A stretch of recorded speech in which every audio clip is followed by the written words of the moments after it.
Yo, what is going on YouTube? It's your boy Dan, aka aDrive. But guys, our team builder here for our second round of the playoffs. The Minnesota Vikavolts are taking on the Maryland Torterrapins and Coach Kelly UndertheRadar. This is the one team that we did not face this season due to getting a kind of the person in the spot ended up quitting the league. We got a free win, and then we never actually faced this team. And then Kelly was in the league, he quit the league, and then joined back in the league, took over the team again.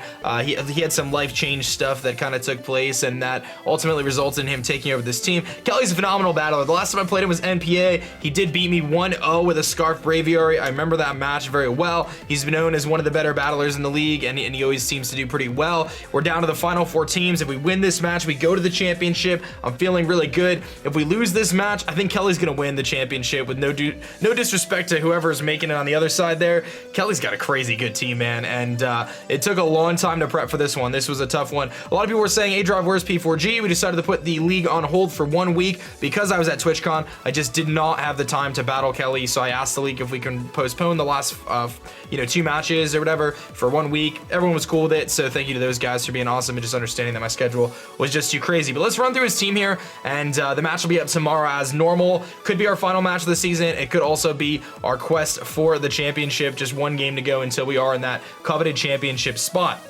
Mega Medicham kicks off his team. Very powerful Pokemon, 100 base speed, but this thing hits incredibly hard with its ability. It's just so hard to beat because of how strong it is. I'm expecting him to run Ice Punch, Drain Punch. I don't think he'll run High Jump Kick just because of how risky it can be. And then most likely Bullet Punch for priority. His last move is going to be Fake Out or potentially Baton Pass. He may run some kind of techie set there, but I think that's most likely his set. Togekiss is a maybe bring, but obviously very bulky, hard-hitting, special attacking Fairy-type Pokemon. Does get Defog, Hazard Removal options there, but most notably known for its Serene Grace flinching. Shaman, base 100 across the board. Very bulky Pokemon, just reliable grass type with a great move in Seed Flare. Does get some other cool options like Earth Power and Dazzling Gleam. Can be run offensively or defensively. He's got a Dragonite, base 80 speed, relatively strong, actually pretty hard hitter with that Dragon Dance. Obviously has that big weakness to Ice type Pokemon though, and he has to get through some pretty tough physical walls, but otherwise Dragonite can be a big threat. He's got Rhyperior, which is his only ground type Pokemon, and it's a very bulky one at that, especially on the physical side, but does have that crucial weakness to grass and water types. I expect if he brings Rhyperior, it's just like a kind of a hazard setting, like Assault Vest type set, maybe a berry like a Rindo Berry or a Pasho Berry, which reduces the power of water type moves. Gengar is one of the biggest threats that we'll have to deal with. Gengar is just a monster, dude. 110 base speed, it's the fastest thing in his team, and of course it does get Shadow Ball. I expect Gengar to come Shadow Ball, Sludge Bomb or Sludge Wave, Focus Blast, and then potentially some other coverage move. If he does bring it though, he does have to bring Focus Blast. Fightinium Z Gengar could be a thing. I have to be very careful there. Electros, of course, very bulky, naturally bulky, no weaknesses aside from Mold Breaker. Does get Volt Switch, Knockoff, a bunch of different kind of techie type moves, and usually runs an Assault Vest. Quillfish, of course, bulky water type with the ability to set hazards like Spikes, Toxic Spikes, things like that. Does get Intimidate, which can be quite annoying to deal with. I don't anticipate Quillfish coming because he does have Empoleon. Empoleon is a very bulky water type Pokemon with good stats. Does get Defog for hazard removal, can set up Stealth Rocks itself. Of course, could run like Scald and Ice Beam, maybe some sort of combination there. Maybe even run priority because of things like Beedrill. He's got the Darmanitan, which I'm also expecting him to bring. Darmanitan is a huge threat, especially with a Choice Scarf or a Choice Band. The thing just rips through my team. I don't really have any dedicated things that can handle it, but we'll do our best. And then Lanoon, which don't sleep on Lanoon. Lanoon is actually really good. It does have Gluttony as its ability. Gluttony paired with one of those, paired with one of those super berries like Papa Berry or Mego Berry. Does put it right back in full if it uses Belly Drum. Then it has the options to run like Shadow Claw, Extreme Speed, and then potentially another coverage move like Seed Bomb or something like that, which could make it a big threat. Overall, I think we're going to see Medicham. I think we're going to see Shaman, Rhyperior, Gengar, Empoleon, Darmanitan as his 6. There's a chance that we'll see things like Dragonite, Togekiss, potentially, maybe Electros, but that's mostly what I'm thinking. And let's break down our team, what we're bringing, and why we are bringing it right here, right now. Kicking things off, Tapu Koko, very good against his team. Modest, Thunderbolt, U-Turn, Grass Knot, Dazzling Gleam.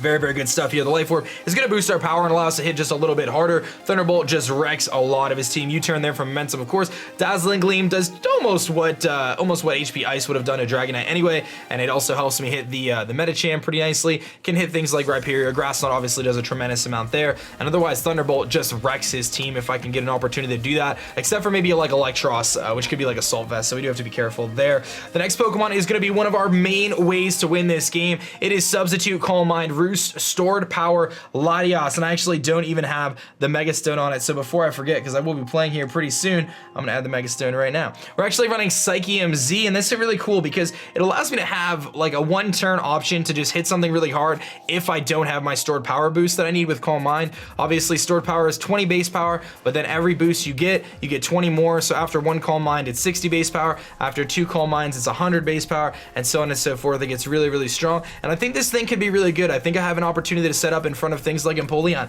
if he's not running Roar, and things like Shaman, things like Togekiss, you know, so on and so forth. With some Calm Minds up, I can take on the Gengar incredibly well and obviously hit with Stored Power, and then having the ability to like nuke something with Psychium Z. Super clutch. Sorry for the yawns. You guys know the deal by now.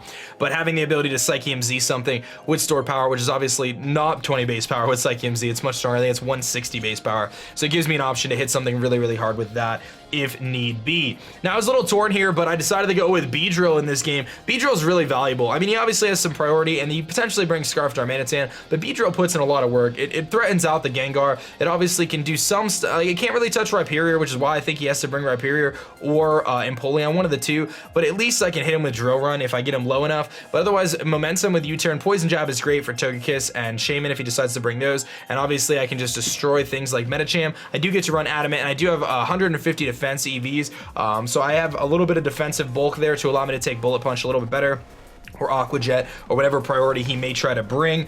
So pretty straightforward stuff there, nothing too crazy. I wanted to bring a Hazard Setter and a Stealth Rocker, so I am bringing our Dawn Fan here. Stealth Rock's Earthquake, Gunk Shot, Rapid Spin. Earthquake hits really, really hard on a lot of things, even though I'm defensive. I've got a lot of speed on here, so I'm speed creeping an Empoleon with relatively low speed. If he's got like 20 speed Empoleon, I'll still outspeed it. If he goes above that, then he'll outspeed me, but it was a long way to creep, so I figured he probably wouldn't go much higher than that. But Gunk Shot is there in case he like predicts the Earthquake wants to go into Shaman or Togekiss. I can bop him with a Gunk Shot. Stealth Rocks are super important for me to just wear down his team, specifically things like Darmanitan. Super important that I wear that thing down, which is why we have the Rocky Helmet. That also helps me take on the Medicham a little bit better. Rocky Helmet, wearing that thing down, same with Darmanitan. You know, Rapid Spin there to just keep the hazards off the field, because it's going to be important to keep those off, and it gives me a check in case he decides to bring like Hazard Sack Quillfish or something like that. We've got our Moltres here. I really was torn with a lot of these sets in terms of what to bring, and I'll talk a little bit about after what I didn't bring and why, but this is a Choice Scarf Moltres, which is faster than Dragonite. This also gives me something faster than anything else on his team if he doesn't Scarf things. If he doesn't Scarf Darmanitan, I'm faster than it. But Hidden Power Ice for Dragonite, Fire Blast, U-turn, Air Slash, just general shenanigans here. May catch him off guard though. Like, it's a decent switch into Medicham. If I know he's gonna go for a fighting type move or something, I could switch into Medicham. He may think he'd be able to Rock Slide me or something, but he can't, because then I'm actually faster and I can Air Slash. So we've got some options there. Fire Blast does hit pretty hard. U-turn for Momentum, and obviously Hidden Power Ice to check a Dragon Dancing Dragonite, which otherwise would kind of wreck my squad. And last but not least, I had to bring Umbreon, guys. Umbreon wasn't on the team on the original build, but I felt like I had to, just because Gengar was such a huge threat. If you remember a few weeks ago, I lost to a Mismagius, Choice Scarf Mismagius. I don't think he's going to Scarf Gengar, but in the same vein, Gengar just rips through my team. I don't have any dedicated switch-ins to it except for Umbreon, so I feel like I had to bring Umbreon. If I didn't bring Umbreon and I lost to Gengar, I would have regretted it. So this is a Chople Berry Umbreon here. It does allow me to actually live a hit from the Medicham as well, but or pretty much max special defense, foul play, baton pass, wish, protect for momentum purposes there. So this thing is really just for Gengar, because I just knew that if I didn't bring it, I'd potentially lose the Gengar. So some other things that I had thought about bringing, we were going to bring Diggersby. The original build of this team had Diggersby on it because of the priority. Hits really hard, he has no switch-ins, but the speed tier left a little bit to be desired. Bronzong, I never really considered Bronzong too heavily just because I knew Gengar would be such a big threat. Bronzong was nice for Rhyperior, but it gets destroyed by things like Darmanitan and stuff like that. So even though it beats Shaman, I don't know. It's gonna give him something to think about though. Like it may dissuade him from bringing something like Shaman or Togekiss. I bring Bronzong a lot. Primarina, I thought Primarina could have been good, but because of its speed, it's a little tough to use. Like it may force another move on the Medicham though. Me having Primarina because of fighting and Ice might not cover it, so he may not have to run a fourth move like a Rock Slide type of deal on Medicham. And honestly, Darmanitan does get through it pretty well. Again, Gengar kind of wrecks it, and I didn't feel like offensively it was going to be strong enough. Gourgeist was on the team actually up until I switched it out for Umbreon. I was going to bring a defensive Gourgeist with Shadow Sneak, Foul Play, and like Seed Bomb or whatever. But as great as that looked, again, same thing. Darmanitan and Gengar just really ripped through the team with that, and it made it really challenging for me to use those Pokemon effectively. So I think that I could have gone a number of different routes with this team against him. I kind of had to play a prediction game on what I figured was the biggest threat and what I didn't think was the threats. So like it was tough, man. He's got a really good team, and I think he's gonna have the same struggles prepping for me, right? Like he's got to prep for Diggersby, he's got to prep for Primarina, and both of those Pokemon can really put in the work, and I didn't bring either of them. So like if he were to bring like a defensive Shaman or something, I wouldn't even be that surprised, like as a way to kind of deal with that, because they were just so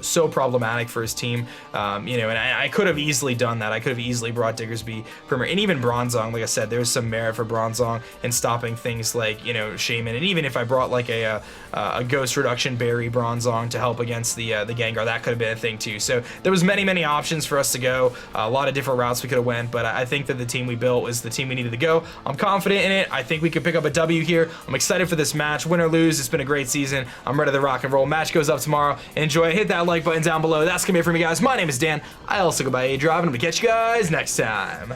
Peace.